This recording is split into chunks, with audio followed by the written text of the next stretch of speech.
Bon, les amis, après une saison très très très longue, une saison, j'ai même pas quel mot employer, mais c'est l'heure de faire le bilan de la saison de l'AS Saint-Étienne. Comme vous avez dit dans la dernière vidéo qui date du match d'après Amiens, où je disais qu'on allait faire les barrages, les playoffs et les barrages, et qu'on allait pas tirer un bilan tout de suite de la saison, que j'allais attendre, et ben ce moment, je vous l'annonce, il est arrivé. Je tourne cette vidéo, de toute façon elle va sortir direct après que je l'ai tournée. Mais je tourne cette vidéo, on est samedi, il est tout juste 13h.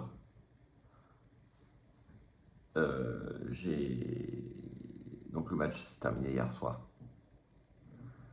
Défaite 4-1 de l'AS Saint-Étienne. Voilà.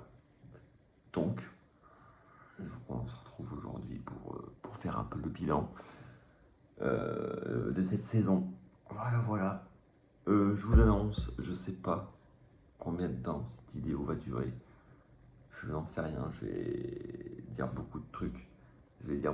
Ça va être sûrement désordonné. Je vais essayer au maximum que ça soit un peu en ordre.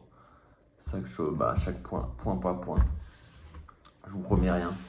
Je fais ça un peu cette vidéo avec le cœur, il n'y aura sûrement pas trop de cut ou quoi. Mais voilà, j'ai beaucoup réfléchi à cette vidéo. Est-ce que je la fais maintenant? Est-ce que je la fais un peu plus tard, à tête reposée? Mais en fait, non, j'ai envie de la faire maintenant. J'ai trop de choses à dire. Et pourtant là, il est 13h comme je vous dis. Ce matin, j'ai pas chômé. Je suis avec la pelouse. J'ai fait le ménage de partout. Et entre temps, ça a remué. Et là, je me suis dit, vas-y, avant de me poser dans mon canapé et que je regarde Roland Garros, il faut que je fasse cette vidéo. J'en ai besoin déjà pour moi, parce que je sais qu'il n'y a pas beaucoup de gens sur mes vidéos. Mais rien que pour moi, ça me fait du bien. En fait, ça me fait du bien de parler comme ça. Même si c'est. Bon, je vous parle à vous. Ça, derrière mon écran, je parle en soi mon téléphone là, mais en vrai, ça me fait du bien, ça va me libérer. Mais donc voilà. Donc comme je vous disais, oui, on s'était quitté à la dernière vidéo face à Amiens, on a gagné 5-0. Où je disais qu'on allait faire les playoffs, qu'il ne fallait pas tirer le bilan tout de suite. Et ben voilà, on est arrivé. Donc tout d'abord, l'AS Saint-Étienne a fini 3e de son championnat de France de Ligue 2. Du coup, on a fait les playoffs. Il y avait Red Star contre Rodez. Rodez qui a gagné. Et 3 jours après, ou 2 jours après, il y avait Saint-Étienne-Rodez. On a passé, j'ai pas fait de vidéo, je voulais en faire une, j'ai hésité, au final je me suis dit bon, j'en ferai une pour tout regrouper. Et ce match-là, déjà, je vous le dis, on mérite clairement pas de passer pour jouer le barrage face à Nice, déjà ce match-là. Quand je pense que Rodez avait un match de plus dans les jambes et que notre plus grosse occasion du match, c'est Moefek à la 96e. Enfin bon, ils ont quand même réussi à nous faire vibrer sur la séance de PO grâce à Mot Bleu. Mais sinon, on est passé, donc j'ai rien dit, on est passé. Je me suis dit, bon, peut-être que avec un miracle, on peut aller en Ligue 1. Et non, parce que c'était Nice. Pourtant, Nice, je voulais tomber parce que je voulais jouer contre eux, moi. Il y avait tout pour qu'on réussisse ce barrage. Il y avait l'humiliation qu'on avait pris la saison dernière. Il y avait Claude Puel. Il y avait tout pour qu'on se rachète. Il y avait Nice qui sont dans une période cataclysmique au club et tout. Et malgré ça, on perd ce match. D'abord, il y a un match aller à Geoffroy Guichard où Zéro tir cadré. Vous avez vu? Zéro tir cadré. Pour les deux équipes, c'était pas soutenable parce que abominable, pardon, parce que en vrai quand t'es supporter et tout, t'as la pression, t'as le stress et tout, donc j'ai quand même bien vécu le match. Mais pour un mec lambda qui dit tiens il y a les barrages de Ligue 2, de Ligue 1, Ligue 2 ce soir je vais me les mater, il a dû se faire chier, mais chier à mourir. Donc il n'y a rien à dire sur ce match-là. Si, il y a, ouais, on va dire, le potentiel penalty qu'il y aurait eu sur Gadek Bekou. Mon avis là-dessus, c'est. Ça aurait pu se siffler. En fait, je comprends si ça aurait été sifflé, mais je comprends aussi tout à fait que ça ne soit pas sifflé. En vrai, il y a la moitié de son corps, je crois, qui est dans la surface, et l'autre moitié en dehors. C'était, ouais. Bref, c'était pas grand-chose. Pardon. Et au final, en plus, l'arbitre, il donne même pas coup franc. Donc voilà.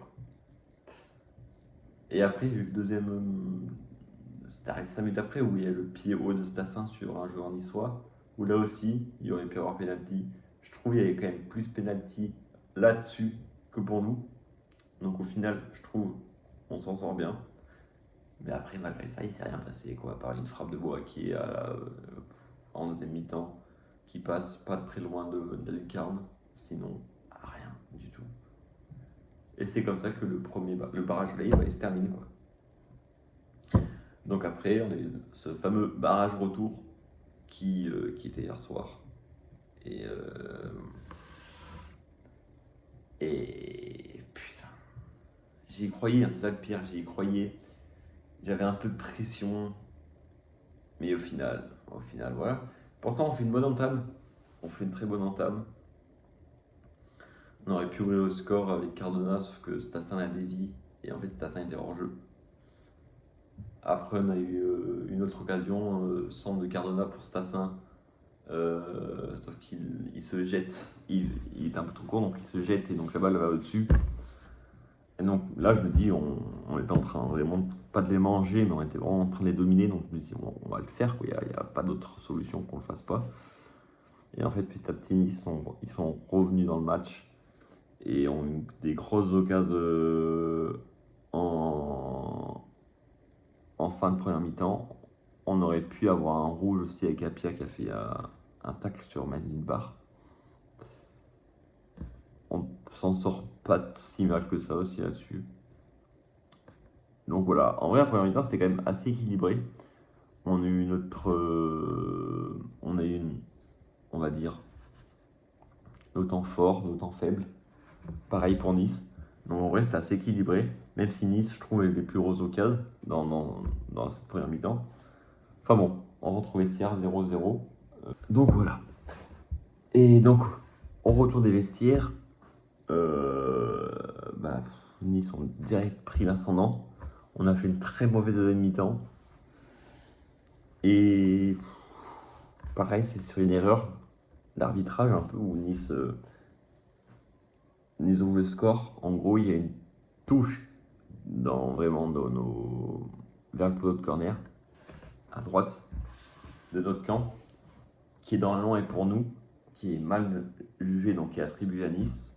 Derrière, longue touche, c'est dévié par, je sais plus qui c'est qui a dévié, Bernauer. Et ça revient sur Klaus qui met une reprise volée, très belle reprise volée d'ailleurs. But. Donc voilà, en fait de base la touche était pour nous.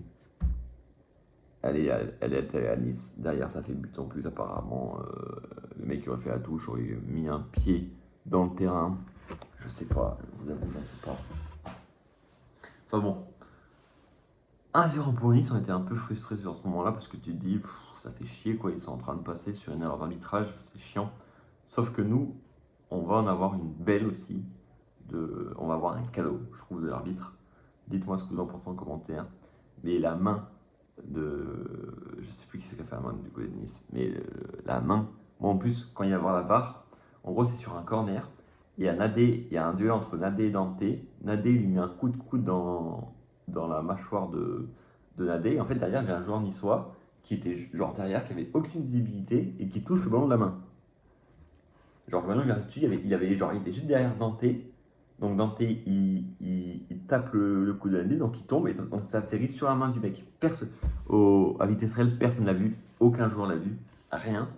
Et donc, on voit le ralenti, on voit que Nadé met un coup de coude, et donc l'arbitre va voir la VAR. Et donc là, je me dis, bon, bah, Nadé va prendre un rouge. Et en fait, on voit aux images que ce serait un joueur de Nice qui aurait fait une main. Et en fait, il siffle penalty pour ça. Le penalty, pour moi, c'est un cadeau que nous fait l'arbitre pour qu'on revienne un peu partout. Pour moi, je vois pas comment il peut siffler ça. Je ne comprends pas. Enfin bon, tant mieux pour nous. Zurico tire et marque. Et là, je me dis, ça y est, là, franchement, après le but, j'y crois, je me dis, on va le faire. On va le faire. En plus, on voyait la tête de Claude Puel qui était dépité sur le banc. Je me suis dit, on va le faire. Et au final, 2 minutes après, à peine, on prend un but. Derrière, le troisième de Oui, un quatrième. Voilà, c'était mérité. L'AS Saint-Etienne reste en Ligue 2. C'était un peu mon résumé des playoffs et des barrages. Maintenant, on peut se consacrer au bilan. Déjà, comme j'ai dit dans la dernière vidéo, bah, c'est mérité. En fait, au bout d'un moment, c'est mérité de rester en Ligue 2. Même si Nice ne méritait pas d'être en Ligue 1, ben non, ne méritait tout autant pas d'être en Ligue 1. Donc voilà, ça a été pile ou face. Nice a mieux géré cette dernière mi-temps que nous. 4-1. Voilà. Voilà. Maintenant, comme je dis, c'est mérité, mais j'aimerais revenir à notre classement de Ligue 2. Parce que, bon, bah là, c'est des barrages, on va dire, en plus. Mais notre saison de Ligue 2 s'est vraiment arrêtée face à Amiens. La dernière journée, quatrième journée du championnat. On finit troisième. Je pense que tout le monde est d'accord pour dire que c'est une honte. Que c'est vraiment, je n'ai même pas, j'essaie de trouver le mot juste, c'est inadmissible. C'est une faute professionnelle que l'AS Saint-Etienne, cette saison, finisse troisième du championnat de France de Ligue 2. C'est une honte. Et c'est pour ça que moi je disais rien que pour ça, on ne mérite pas d'aller en Ligue 1. Un ordre d'idée, comme je l'avais dit, je crois que je l'avais dit une ou deux fois dans les dernières vidéos. Genre, l'AS Saint-Etienne a dépensé. Attendez.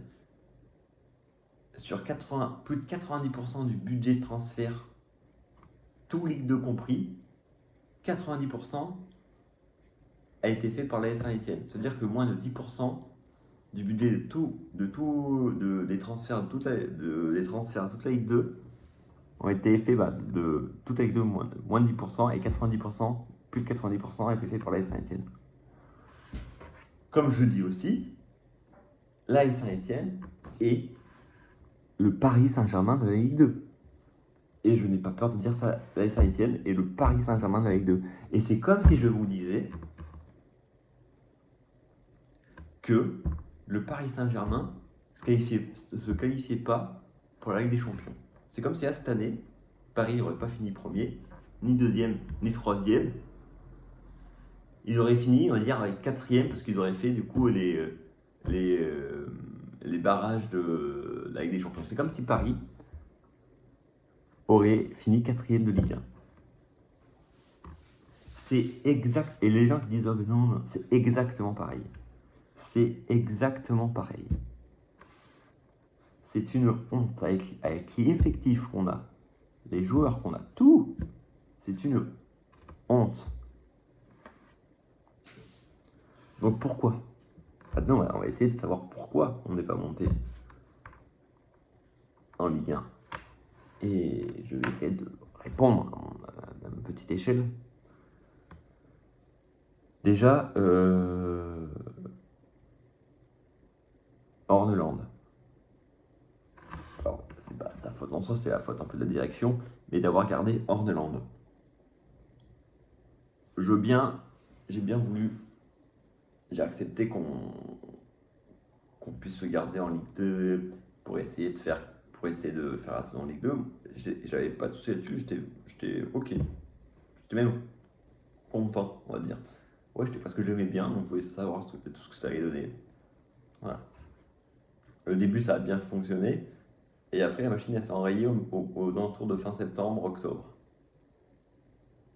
Je ne comprends pas pourquoi on n'a pas viré Horneland mi-novembre. Je ne comprends pas pourquoi.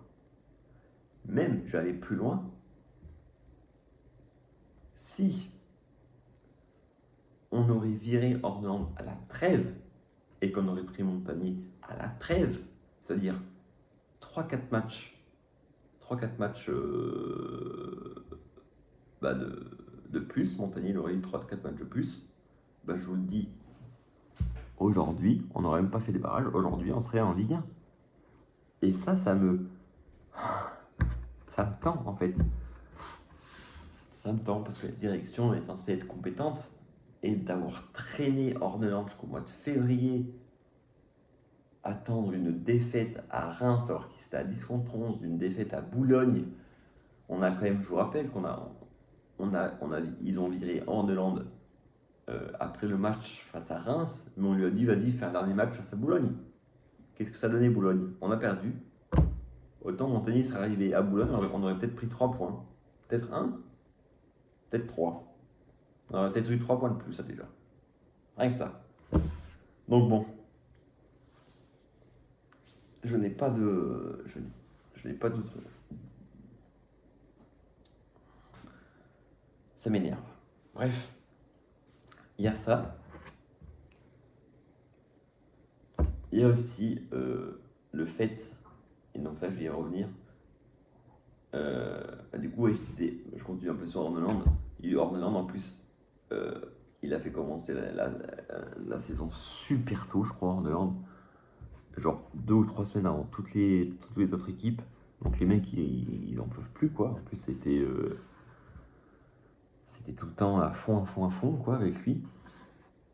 Donc voilà, une grosse partie, c'est Horneland. Donc la direction de ne pas l'avoir fait Gerclé avant. Et encore une fois, pour moi, c'est la direction qui est en cause parce que,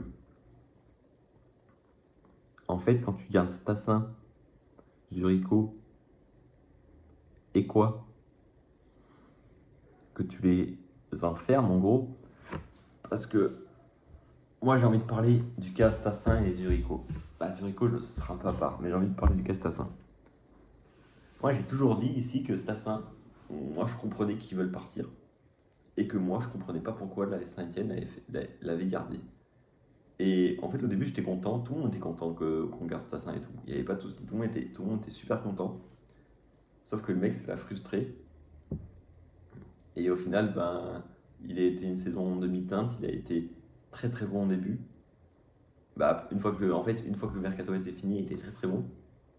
Après un gros trou noir de 6 mois. Et après, ça allait un peu mieux. Et après, à la fin, ça a plus trop allé aussi. Mais voilà, bon. Après, il finit quand même avec, je crois qu'il finit avec 11 buts et 8 passes D, donc en vrai, ça c'est genre super bien. Mais je trouve que c'est vraiment pas sain, sachant que la saison qui nous pond la saison dernière, si on a failli se maintenir la saison dernière, c'est grâce à lui.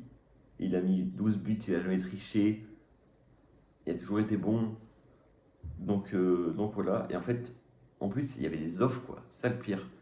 C'est que là, il va sûrement partir cet été. Il va partir pour peut-être 2 fois moins qu'il pouvait partir l'été dernier, quoi. Donc ça qui est chiant. Et puis, je pense que moi, je comprends qu'il ait la haine parce que pour moi, si Stassin va pas à la Coupe du Monde, c'est à cause de la Saint-Etienne. S'il serait parti dans un autre club l'été dernier, il serait à la Coupe du Monde. Et j'en suis persuadé. Parce qu'avec tous les absents qu'il y a du côté Belgique, il serait allé évoluer en Ligue 1 ou Bundesliga ou en Première Ligue, il serait sélectionné, il aurait fait sa Coupe du Monde. Donc moi, je peux comprendre que Stassin, il ait des boules. Moi, je peux comprendre. Parce que, encore une fois, nous on se met trop dans la peau d'un supporter stéphanois où en fait, il n'y a que Saint-Etienne qui compte. En fait, les joueurs, quasiment la totalité des joueurs, même la totalité des joueurs de la Saint-Etienne, ben, Saint-Etienne, pas qu'ils s'en foutent, mais genre c'est juste un club quoi. S'ils peuvent avoir des bonnes perfs et un club aller plus haut, bien sûr qu'ils vont y aller. Eux, Saint-Etienne, c'est pas leur objectif. Leur objectif, c'est d'aller de plus en plus haut. Donc voilà, du coup, il y a eu pas mal de quoi avec Sassin où son père parlait. Il a parlé en même temps en sélection jeune où il disait qu'il était parti en hiver. Il y a eu beaucoup de soucis avec Sassin tout au long de la saison. Mais encore une fois, moi je comprends. Je comprends et je lui en veux pas. Il a fait quand même sa saison. Donc voilà. C'était un peu pareil pour Zurigo. Sachant que je veux parler de Zurigo, il y a beaucoup de monde qui lui est tombé dessus. Je ne comprends pas pourquoi, comment des personnes peuvent tomber sur Zurigo David Agili. Il voulait partir comme Sassin l'été dernier. Au final, on l'a pas fait partir. Et il n'y a eu aucune histoire avec lui. Aucune histoire. Il finit meilleur buteur de Saint-Étienne. Il finit avec genre 5 ou 6 passes D. Voilà. Franchement, Zurigo, personnellement, moi, je souhaite que tu partes pas pour. Moi, j'aimerais bien que tu restes, mais tu mérites de partir. T'as vraiment fait 2 grosses saisons avec nous, merci. Et voilà quoi. Voilà. Ensuite,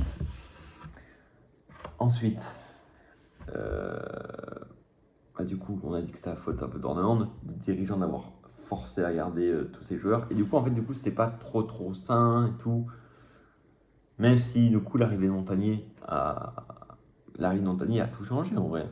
Montagnier, il s'en est fallu peu pour qu'on passe.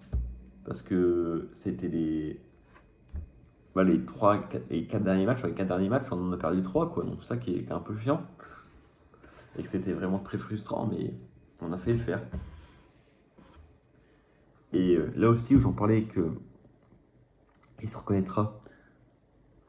On en parlait hier avec quelqu'un, où en fait, je trouve, on est moins déçu du barrage comparé à il y a 2 ans. C'est qu'en fait, on est moins attaché à cette équipe. Je trouve, et c'est lui qui me disait ça, et il a raison. L'équipe d'il y a 2 ans, on avait une équipe pas beaucoup plus faible, mais plus faible que celle d'aujourd'hui. Et les mecs, c'était des guerriers, quoi. Je sais pas, on s'attachait aux joueurs. On sentait que les mecs, ils avaient envie de tout donner pour le club et tout. Ce qu'on n'a pas trop ressenti cette année. En fait, encore une fois, ça va revenir sur les points qui vont pas. Les dirigeants, en fait, je pense qu'ils ont une quête secondaire. Ils sont en carrière FIFA et pour moi, oui, c'est ça, ils sont en carrière FIFA et ils sont dans les objectifs recruter que des jeunes pépites qui viennent du fin fond de l'Europe ou du fin fond de l'Afrique ou du fin fond d'Océanie ou du fin fond de l'Amérique. Voilà, c'est leur but ultime en fait, je pense, aux dirigeants. Et en fait, je trouve on a beaucoup de jeunes joueurs.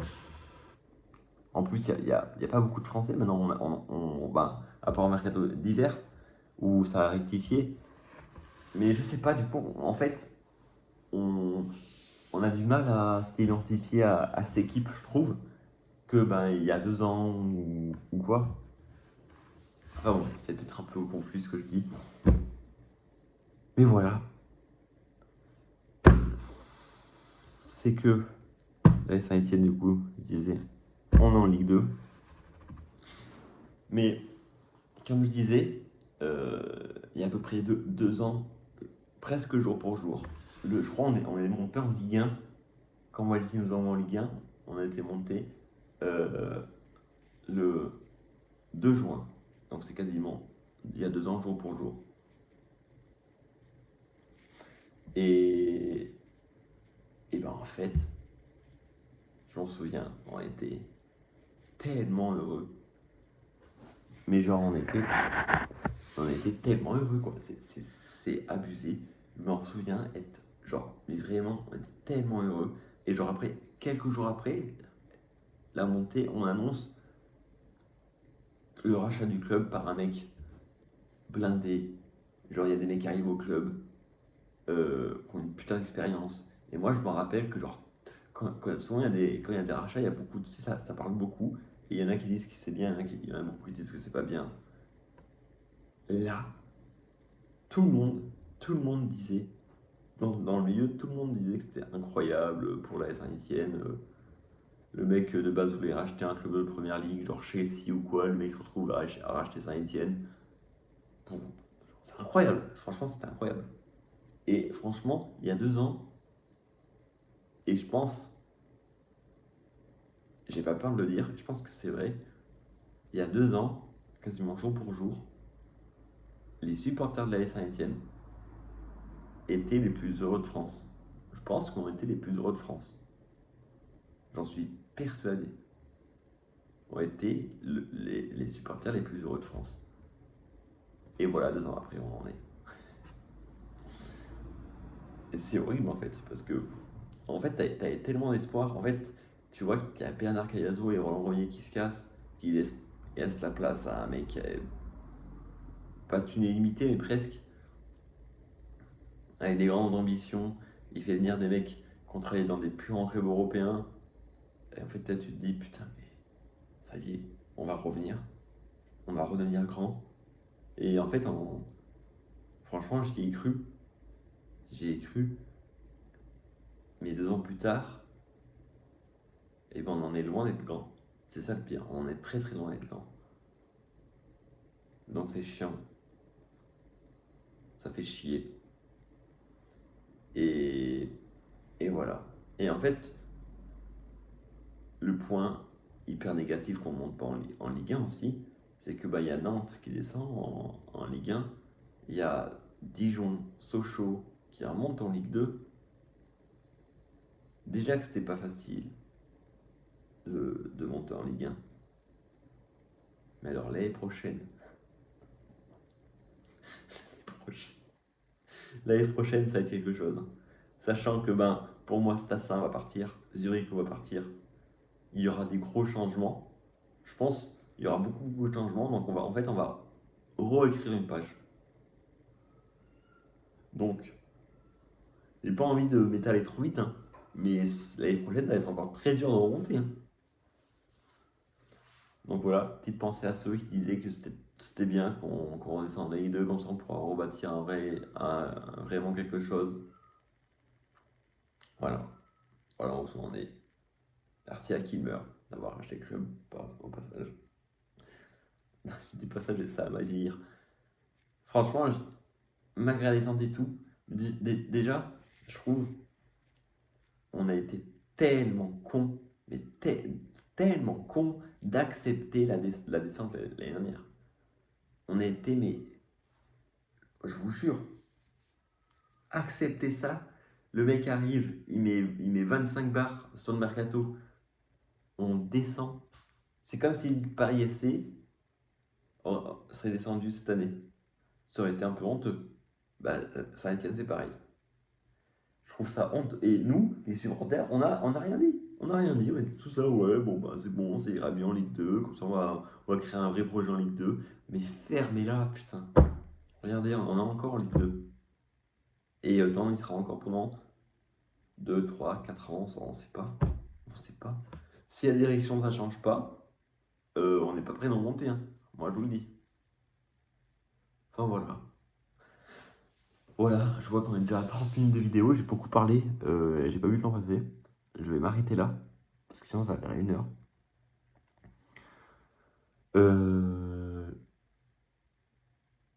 Je pense que vous verrez, il y aura bientôt une vidéo qui va sortir d'ici 2 jours par là. Mais là, je pense que je vais plus parler de la Saint-Etienne pendant. je vais pas dire de date parce que je sais que la hype peut revenir très vite. Et c'est ça qui m'énerve. C'est ça qui m'énerve. Mais je pense que j'ai arrêté de faire des vidéos sur synthé pendant un moment. On va plus m'entendre parler de synthé. Je ferai, vous verrez de toute façon dans la vidéo qui va sortir, je pense, dans 2 jours. Que je ferai des vidéos sûrement sur la Coupe du Monde ou quoi. Il y a du foot, il y aura des vidéos, il n'y aura pas que ça. Mais en tout cas, Saint-Etienne, je n'en parle plus. Oula, pendant tout l'été, j'ai envie d'arrêter. Ce club nous fait trop souffrir, malheureusement. J'ai envie de m'éloigner de tout ça. Même si c'est dur de s'éloigner de tout ça. Et qu'au moindre truc, on va être hypé parce qu'on aime ce club. Et que c'est plus fort que nous. Mais voilà. Merci de m'avoir écouté, à ceux qui sont écoutés jusqu'à là. Si vous avez écouté jusqu'à là, dites dans les commentaires vire fluo, comme le maillot. Comme ça, je reconnaîtrai.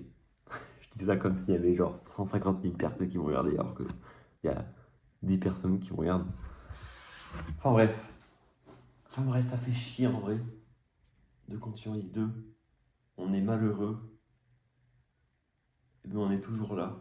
Et je vous jure parce que c'est la sensation que ça m'a fait quand il est monté, que là on est tous tristes, on est tous dégoûtés, qu'on ne sait pas pourquoi on supporte la Saint-Etienne. Mais quand on va remonter, parce que j'en suis sûr que ça va arriver, quand on va remonter et quand on rejouera les premiers rôles, pas les gros premiers rôles, mais les rôles pour jouer la coupe, les coupes européennes ou pour jouer les coupes de France, et ben je vous jure que quand on sera là, que peut-être qu'on gagnera une coupe de France ou je sais pas quoi, et ben on sera tellement heureux, je vous jure qu'on sera tellement heureux qu'en fait on se dira, mais j'ai bien fait de continuer parce que je vous jure que en fait ce club quand il nous rend heureux, c'est fou quoi, c'est fou. Mais quand il nous rend triste aussi, c'est horrible. Mais je vous jure que ce club un jour va nous rendre heureux, mais tellement heureux. Et j'ai hâte que ça arrive, hein. Je vous jure que j'ai hâte. Mais c'est pas maintenant. Donc voilà, en conclusion, c'était une année de merde. Je sais pas pour combien de temps on va être dans la merde, mais je pense que on n'est pas prêt d'y sortir encore. Mais que les beaux jours arriveront tôt ou tard, et qu'il faut jamais baisser les bras les gars. Parce qu'on est des Stéphanois putain, et que ce club on l'aime à la vie, à la mort. Et que même si on descend plus bas, on sera là.